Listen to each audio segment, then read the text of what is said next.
அனைவருக்கும் வணக்கம். இந்த உதாரண வீடியோவில் பார்த்தீங்கன்னா லக்கண சந்தியை சரி செய்கிறது எப்படி.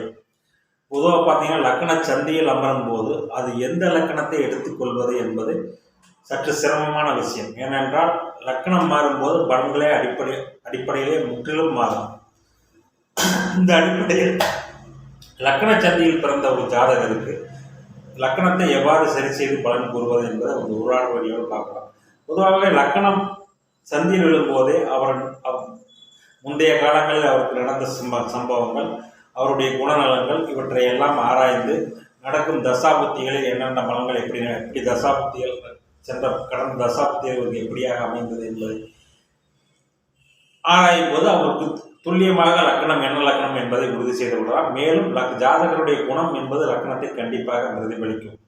இந்த அமைப்பில் லக்கண சந்தியை சரி செய்வது என்பதை ஒரு உதாரண வீடியோவின் மூலம் பார்க்கலாம். இந்த ஜாதகர் பார்த்தீங்கன்னா, அதாவது விருச்சிக லக்கணத்தில் முடிஞ்சு தனுசு லக்கணம் ஆரம்பிக்கிற வேலையில பிறந்திருக்கார். கிட்டத்தட்ட 1963 பிறந்த இந்த ஜாதகருக்கு அந்த காலத்தில் பார்த்தீங்கன்னா எனக்கு 9:30 பஸ் போனப்ப நான் பிறந்தேன்னு சொன்னாங்க. அதனால நான் பிறந்த நேரம் 9:30 எடுத்துக்கிறேன். பஸ் எல்லாமே அந்த குறிப்பிட்ட நேரத்துக்கு செல்வதில்லை. அதாவது நிமிட கணக்கு வித்தியாசத்தில் பஸ் எல்லாம் போகாது. ஒரு 5 நிமிஷம் 10 நிமிஷத்துக்கு முன்ன தான் போகும். இந்த அமைப்பில் இந்த உதாரண வீடியோவில் இந்த ஜாதகர் பிறந்தது பார்த்தீங்கன்னா 1/11/1963 9:30 AM அளவில் பிறந்திருக்கார்.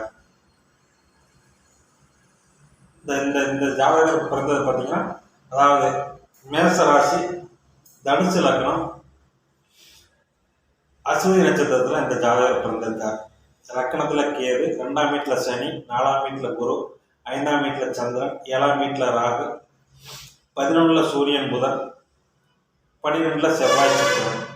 இந்த ஜாதகருக்கு பார்த்த ஜோதிடர் உள்ளான்னா ஒன்றொன்னா குழப்பி இந்த ஜாதகர் ஜோசியம் பார்க்கறதே விட்டுட்டார். ஏன்னா ஒருத்தர் தனுசு லக்கணம்னு சொல்கிறான், ஒருத்தர் விருச்சிக லக்கணம்னு சொல்கிறான். அதாவது இந்த ஜாதகத்தை மேம்போக்காக பார்த்தீங்கன்னா தெரியும். அதாவது விருச்சிக லக்கணமாக இருந்திருந்தால் இந்த ஜாதகர் மிக நன்றாக ஒரு பெரிய முதலாளியாகி இருப்பார். இந்த ஜாதகம் செல்வதால் ஒரு அடிமை வேலைக்கு சென்று கொண்டு இருக்கார், டெக்ஸ்டைல்ஸில் வேலை செஞ்சுட்டு இருக்கார். அப்போ லக்னாதிபதி வலுத்த ஜாதகர், அதாவது லக்னத்திலே செவ்வாய் ஆட்சி பெற்று சுக்கிரனுடன் இணைந்து குருவின் பார்வையில் பெற்ற அந்த ஜாதகர் வாழ்க்கையில் மிக உயர்ந்த நிலைக்கு சென்றிருப்பார்.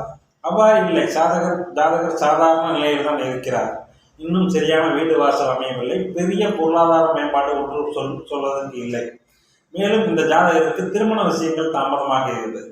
இதையெல்லாம் கணக்கில் போட்டால்தான் உங்களுக்கு பலன் சரியாக வரும். அந்த ஜாதகர் பெரிய அளவில் முன்னேற்றம் அடையவில்லை என்றால் அந்த ஜாதகத்திற்கு லக்னாதிபதியும் சிறிதளவாவது பாதிக்கப்பட்டிருப்பார்கள்.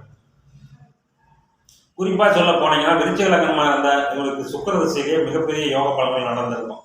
ஆனால் சுக்கிர திசையில் இந்த ஜாதகர் படாதபாடு பட்டார். அவருடைய தந்தையாருடைய பொருளாதார ஏற்றமின்மை போன்ற கடுமையான பலன்களை இந்த ஜாதகர் சந்தித்தார். மேலும் இந்த ஜாதகருக்கு திருமணம் தேர்ந்தாயிருக்கு. திருமணம் லக்னத்துக்கு 2ஆம் வீட்டோட சனி, ராசிக்கு 7ஆம் வீட்டை சனி பார்க்கறது, லக்னத்துக்கு 7 ராகு கேதுக்கள், 7ஆம் வீட்டை செவ்வாயும் பார்க்கறது, இது போன்ற அமைப்புகள் தனுசு லக்னமாக இருந்தால்தான் இந்த ஜாதகனுடைய நடந்த பலன்களும் இவருடைய குணாதிசயங்களும் ஒரு மாதிரியாக வரும். இந்த ஜாதகர் பார்த்தீங்கன்னா நல்ல ஃப்ளெக்சிபிள் டைப் தான். அதாவது குருவின் லக்னங்களுக்கே உள்ள ஃப்ளெக்சிபிள் டைப். என்ன இருந்தாலும் அந்த விருச்சிக லக்கணத்தை அப்போதான் அடுத்த லக்கணத்துக்கு போயிருப்பார். அந்த செவ்வாயின் குணநலங்கள் கொஞ்சம் நேர்மையாக இருக்கிறவங்களுக்கெல்லாம் சுடீர்னு கோபம் வரும் இல்லைங்களா, அந்த மாதிரியான சில கோப அமைப்புகளையும் இந்த ஜாதகர் பெற்றிருக்கிறார். ஆனாலும் நேர்மையானவர். குருவின் லக்கணங்கள் பிறந்துட்டு குருவில் ஆட்சி பெற்றாலே இந்த ஜாதகர் நேர்மையானவராகிறார். இங்கே பௌர்ணமி யோகம் இருக்கிறது, ஆனால் மங்கமான பௌர்ணமி யோகம். ஏனென்றால் சூரியனை செலப்பாக்கிறார். ஆனாலும் சூரியன் சந்திர அதியோகத்தில் இருப்பவர் தந்தையார் இருக்கும் வரை நன்றாகவே இருந்திருக்கிறார். 7ஆம் வீட்டில் ராகு கேதுக்கள் தற்பொழுது பார்த்தீங்கன்னா, அதாவது இவருக்கு பார்த்தீங்கன்னா சுக்கிர தசம் 3 மாதம், சூரிய சந்திர தசம் பயங்கரமான கடுமையான கெடுமல் நடந்திருக்கிறது. இங்கே விருச்சிக லக்னமாக இருந்தால் பாக்கியாதிபதி சந்திர திசையிலே இந்த ஜாதகர் ஆகா ஓகோ என்று இருந்திருப்பார்.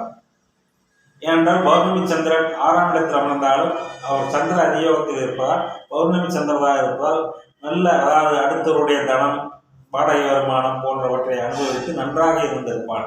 ஆனால் அப்படியும் இல்லை, சந்திரதசையில் மகா சிரமப்பட்டேன் என்று கூறுகிறார். இதற்கு காரணம் என்னவென்று கேட்டால், சந்திரன் அதாவது தனுசு லக்னமாக போட்டீர்களா என்றால் தான் சந்திரன் அஷ்டமாதிபதியாக வருவார். அஷ்டமாதிபதிய தோஷம் இல்லைங்கிறதெல்லாம் போய் சூரிய சந்திரனாக இருந்தாலும் அஷ்டமாதிபதிய பலன்கள் அவங்க தான் செய்யணும், அடுத்தவங்க யாரும் செய்ய முடியாது. ஒரு கிரகம் தனக்கு கொடுக்கப்பட்ட ஆதிபத்திய காரக விஷயங்களை தனது தசாபுத்தியில் கண்டிப்பாக நல்லதோ கெட்டதோ அந்த ஜாதகத்தை செஞ்சுதான் ஆகணும். 8ஆம் அதிபத்தியம் பெற்ற சூரிய சந்திரன் 8ஆம் அதிபத்தியம் செய்யாமல் 9ஆம் அதிபத்தியம் செய்ய மாட்டாங்க. சரிங்களா? இந்த அமைப்பில் இந்த ஜாதகத்துக்கு சந்திர திசை மிக கொடுமையாக இருந்தது. அடுத்து வந்த செவ்வாய் திசை ஓரளவு பரவாயில்லை. ராகு திசை முதற் பகுதி மிக கொடுமை. ஏனென்றால் ராகு மிதுன ராகு பெரும்பாலும் நல்ல பலன்களை செய்ய மாட்டார். ஆனாலும் ராகுக்கு வீடு கொடுத்த புதன் பௌர்ணமி யோகத்தில் இருப்பதால் இந்த ராகு திசை பிற்பகுதியில் இருந்தால், அதாவது சுக்கிரபுத்தியில் இருந்து தான் இந்த ஜாதகருக்கு படிப்படியான முன்னேற்றங்கள். ஏனென்றால் சுக்கிரன் சந்திர அதியோகத்திலையும் இருப்பதால் இந்த ஜாதகருக்கு சுக்கிர திசையிலிருந்து படிப்படியான பொருளாதார வகையில் ஓரளவு முன்னேற்றம் நடந்து கொண்டிருக்கிறது. கடைசி சூரிய சந்திர செவ்வாய் புத்திய லக்னத்துக்கு யோகா புத்திங்கன்னா ஒன்றும் பெரிய கெடுதல் செய்யாது. இந்த சந்திரனே அட்டமாதிபதியாக இருந்தாலும் அவர் 5ஆம் இடத்தில் படுத்திருக்கிறார். மேலும் குரு ஆட்சி பெற்றிருப்பதாலும் 5ஆம் இடம் ஆண் ராசியாகி பௌர்ணமி சந்திரன் அங்கே இருப்பதாலும் இந்த ஜாதகருக்கு ஒரு ஆண் வாரிசு இருக்கிறது. குழந்தையும் நன்றாக இருப்பார். நன்றாக படித்து ஒரு நல்ல நிலைக்கு வரக்கூடிய அமைப்பு இருக்கிறது. ஏனென்றால் குருவை சனி பார்த்தாலும் 5ஆம் பாவகம் மிக வலிமையாக இருக்கிறது. 5ஆம் பாவகாதிபதியும் குருவின் பார்வையில் இருக்கிறார். எனவே இவர் பெற்ற பிள்ளையால் ஓரளவுக்கு நல்ல நிலைக்கு வரக்கூடிய அமைப்பு தானே தவிர பெற்ற பிள்ளையால் இந்த ஜாதகருக்கு சக்கரங்கள் எதுவும் வந்துவிடாது. எனவே ஒருவர்களுடைய லக்ன சந்தியை கணிக்கும் போது பார்த்தீங்கன்னா இதுவரைக்கும் நடந்த தசா புத்திகள், ஜாதகருடைய குணநலங்கள் எல்லாவற்றையும் ஒப்பிட்டு பார்க்கும்போது தான் உங்களுக்கு துல்லியமான லக்னம் என்பது தெரியும். சில ஜாதகம் சொல்லுவாங்க ஆண் லக்னமாக மாத்திரம் பெண் லக்னமாக மாத்திரம், அப்படியெல்லாம் மாற்றக்கூடாது. அதாவது ஆண் ராசியில் பெண் ஆண் ராசியில் பெண் பிள்ளைகள் பிறந்தால் ஆண் குணம் அதிகமாக இருக்கும், அவ்வளோதான். பெண் ராசியில் ஆண் குழந்தை இருந்தால் ஆண் குணம் அதிகமாக இருக்கும், அப்படி தான் எடுத்துக்கணுமே தவிர அதாவது ஆண் காலம் பெண் காலம் இதை ஆண் காலத்தில் ஆண் குழந்தை தான் பிறக்கும், பெண் காலத்தில் பெண் குழந்தை தான் பிறக்கும் அப்படிங்கிறதெல்லாம் விதியெல்லாம் கிடையாது. சரிங்களா?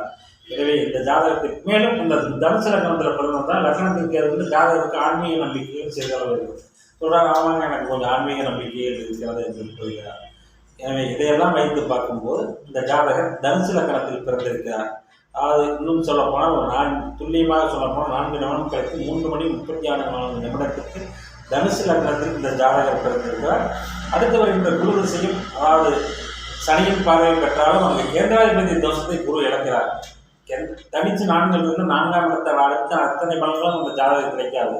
அதாவது 4ஆம் இடத்தின் பலன்களை ஒட்டுமொத்தமாக குரு காலி செய்து விடுவார். அங்கே சனியின் பார்வை கேந்திராதிபத்திய தோஷத்தை நிவர்த்தி செய்வதோடு குரு திசை இந்த ஜாதகருக்கு இன்னும் ஓரளவு நன்றாகவே இருந்து குரு திசையில் வீடு, வண்டி, வாகனம் போன்ற அமைப்புகளும் மேலும் தன் குழந்தை நன்றாக இருப்பதை பார்க்கக்கூடிய அமைப்பும் இந்த ஜாதகருக்கு குரு திசையில் கிடைக்கும். எனவே லக்ன சந்தியை பார்க்கும்போது ஜாதகருடைய மூலம் நடக்கும் தசாபுத்திகள் எப்படி இருக்கிறது, இதுவரைக்கும் நடக்கும் தசாபுத்திகள் என்ன மாதிரியான பலன்களை செய்து கொண்டிருக்கிறது என்பதை ஆராயும் போது நமக்கு லக்ன சந்தியை சரி செய்து துல்லியமான லக்னத்தை கண்டுபிடித்து விடலாம். நன்றி, வணக்கம்.